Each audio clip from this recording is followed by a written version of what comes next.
오늘은 부모님들이 특히 주의 깊게 알아두셔야 할 어린이 질병, 수족구병에 대해 깊이 있게 이야기해 보겠습니다.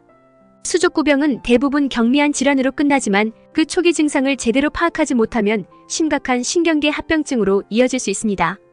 특히나 어린이집에서 많이들 유행하고 있어 많은 부모님들이 걱정이 많으실 텐데요. 오늘 영상에서는 수족구병의 원인과 증상, 진단 및 치료 방법, 그리고 무엇보다 중요한 예방 방법에 대해 자세히 알아보겠습니다. 수족구병은 주로 콕사키 바이러스 A16과 엔테로 바이러스 71에 의해 발생합니다. 이 바이러스들은 특히 여름과 가을철에 유행하며 전염성이 매우 강해 어린이집, 유치원, 학교와 같은 집단 생활 환경에서 빠르게 퍼질 수 있습니다. 콕사키 바이러스 외에도 어형 바이러스의 여러 변종과 B형 바이러스 등이 수족구병의 원인이 될 수 있습니다.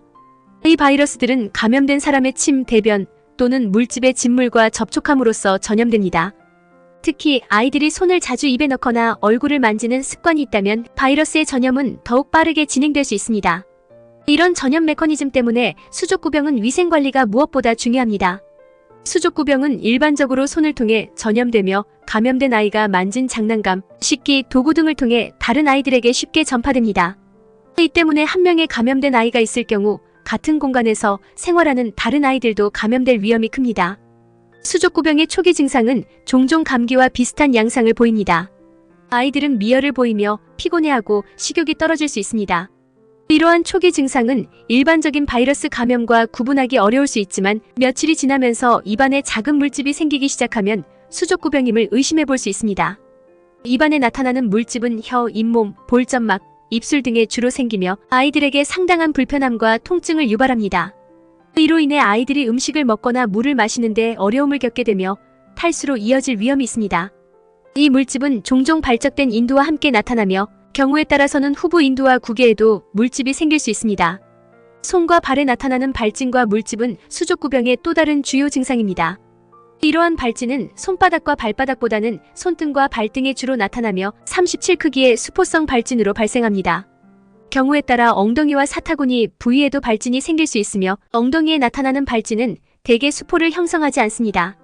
이러한 발진과 물집은 보통 일주일 정도가 지나면 자연스럽게 호전되지만 엔테로 바이러스 71에 의해 발생한 수족구병의 경우 상황이 더 심각해질 수 있습니다. 이 바이러스는 무균성 뇌수막염, 뇌염, 마비성 질환과 같은 심각한 신경계 합병증을 유발할 수 있습니다. 이러한 합병증은 드물지만 발생할 경우 생명을 위협할 수 있는 중증 질환으로 발전할 수 있습니다. 수족구병의 진단은 주로 임상 증상을 바탕으로 이루어집니다. 즉 입안과 손, 발에 나타나는 전형적인 발진과 물집을 통해 진단이 가능합니다. 그러나 신경계 증상이 의심되는 경우 보다 정밀한 검사가 필요할 수 있습니다. 이때 인두분비물, 대변, 뇌척 수액 등을 채취하여 바이러스 배양 검사를 통해 원인 바이러스를 정확히 확인할 수 있습니다. 대부분의 수족구병 환자들은 특별한 치료 없이도 710일 이내에 자연스럽게 회복됩니다. 그러나 입안의 물집 때문에 아이들이 음식을 제대로 섭취하지 못할 경우 탈수 증상이 나타날 수 있으므로 수액 치료와 같은 대증요법이 필요할 수 있습니다. 또한 통증이 심한 경우에는 진통제를 통해 증상을 완화할 수 있습니다. 특히 엔테로 바이러스 71에 의한 수족구병의 경우 신경계 합병증이 발생할 수 있으므로 입원 치료가 필요할 수 있습니다. 이 경우 뇌수막염이나 뇌염과 같은 합병증을 관리하기 위해 보다 집중적인 치료와 관찰이 요구됩니다. 수족구병은 대부분 경미한 질환으로 끝나지만 조기에 발견하고 적절하게 관리하지 않으면 심각한 합병증으로 이어질 수 있습니다. 특히 엔테로 바이러스 71에 의한 수족구병은 신경계 질환을 동반할 수 있어 더욱 주의가 필요합니다.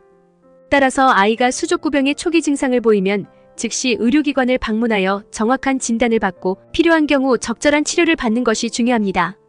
초기 증상은 종종 감기나 일반적인 바이러스 감염과 혼동될 수 있기 때문에 입안의 물집이나 손, 발에 나타나는 발진과 같은 전형적인 수족구병 증상을 잘 살펴보는 것이 중요합니다. 조기에 발견하여 적절한 치료를 받으면 합병증을 예방하고 아이가 빠르게 회복할 수 있습니다. 또한 수족구병이 발생한 초기에 아이를 집단 생활에서 제외시키는 것이 감염 확산을 막는 데 효과적입니다. 이는 다른 아이들에게 전염되는 것을 방지할 수 있는 중요한 예방 조치입니다. 수족구병을 예방하기 위해서는 철저한 위생관리가 필수적입니다. 기저귀를 갈거나 분변으로 오염된 물건을 만진 후에는 반드시 비누와 물로 손을 깨끗이 씻어야 합니다. 또한 감염된 환자와의 신체 접촉을 최대한 피하고 아이들이 사용하는 장난감이나 식기, 수건 등을 자주 소독하는 것이 중요합니다. 아이들이 손을 자주 씻는 습관을 기르는 것도 예방에 큰 도움이 됩니다. 특히 여름과 가을철, 수족구병이 유행하는 시기에는 아이가 자주 접촉하는 물건들을 더욱 철저히 관리해야 합니다.